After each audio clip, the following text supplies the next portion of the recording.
next lady, Lupus Warrior, that I would like to introduce you guys to is Gabrielle Davis. What a warrior. And like, look, I also am a marketer, and I'm looking at all this stuff, and I'm like, this girl is magical. I'm looking at all the little pictures and all this stuff, and it's fantastic. So you're doing such a good job, and I'm just so proud of you. Really, I am. So you heard in my bio that I like to use, can you guys hear me? I feel like you can. Okay. Like I use candid experiences, and I want to be candid with you right now. Lupus awareness is not just a good idea, it's urgent. It's an urgent matter. Like my sisters before me said, people are it's detrimental to their lives. We're having to turn around, our dreams and visions of what we wanted to do because of this disease. Many people want to work, they can't work. Many people want to go on trips, they can't. It's just been a life changer, and I really want to bring a personal touch to that to let you know not just the facts, but what it looks like to live with lupus every day. I remember I was a newlywed to that awesome man over there. All right, picture this, 26-year-old. It's Valentine's Day, my first Valentine's Day as a married woman. And we all know what that means. You got expectations, right? That it's going to be a great night, okay? And instead of it being a great night, I started experiencing really, really bad fatigue, like I hadn't slept in days. All of a sudden, it just hit me like that.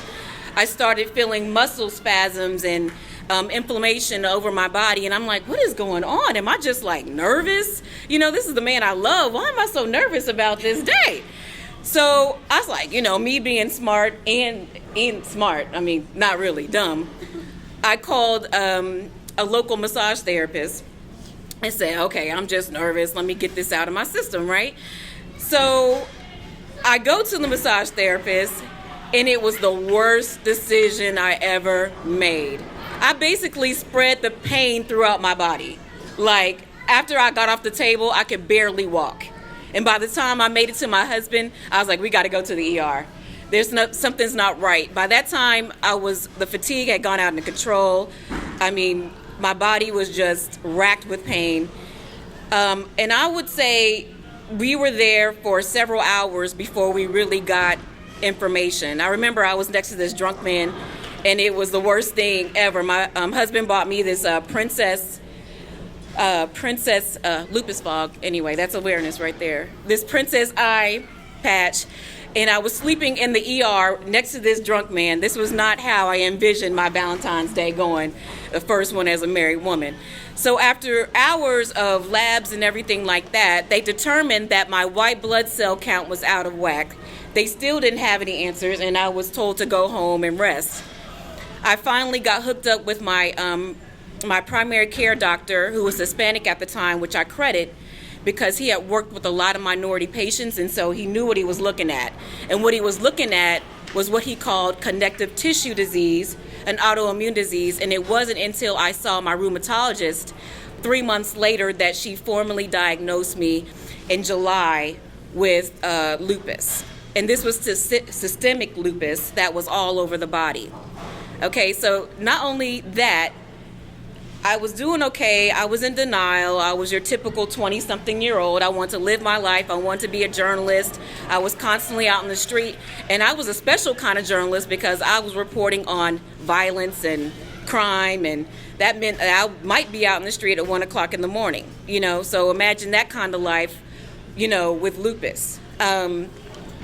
And about a year and a half into my diagnosis, they started noticing that there was protein in my urine, which was a sign that my kidneys were now being affected by lupus. And it was devastating because, in our marriage, we were thinking about children and everything like that. And, when it gets to your organs, especially your kidneys, it's almost like that's time out for children. And that's really affected us.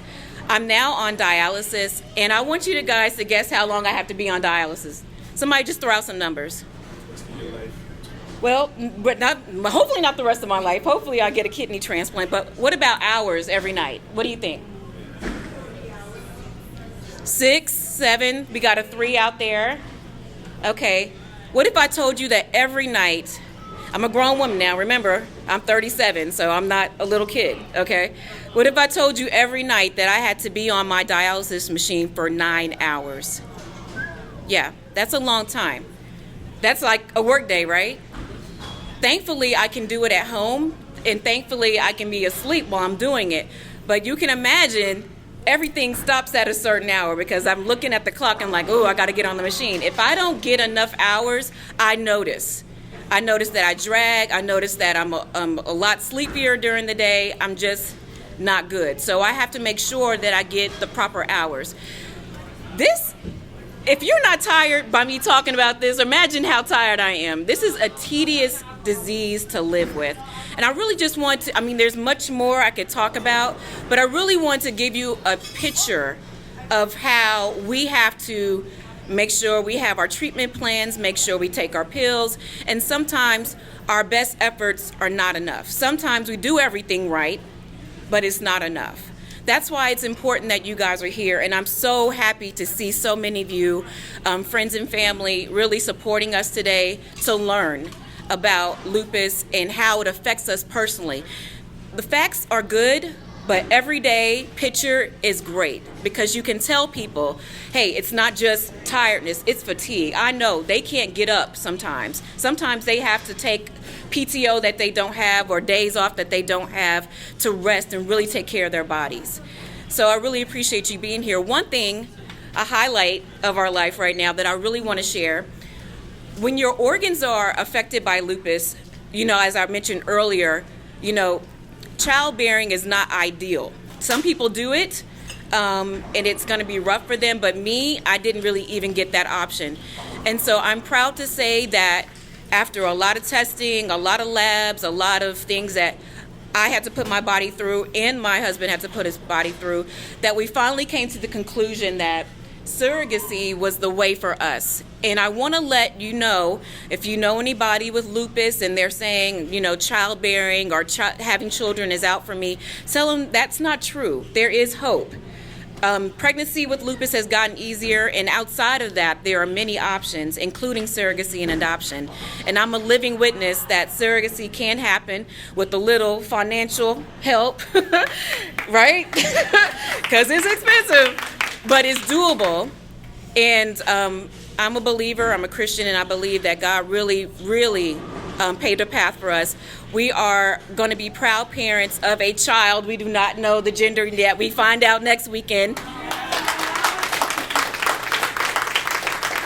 My husband is team boy. I'm team girl sometimes. Right, I saw a head shake. Hey, I understand. They're a little sassy, but they're cute, aren't they?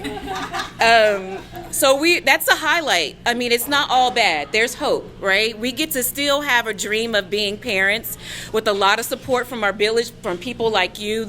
We can have a normal life. We can follow a treatment plan that allows us to do things like be out here and have fun and have some energy and not be lying in our bed all day. We have hope. So I don't want to seem like, lupus is the end of life as we know it. It's just a change in plans. It's just a switch up.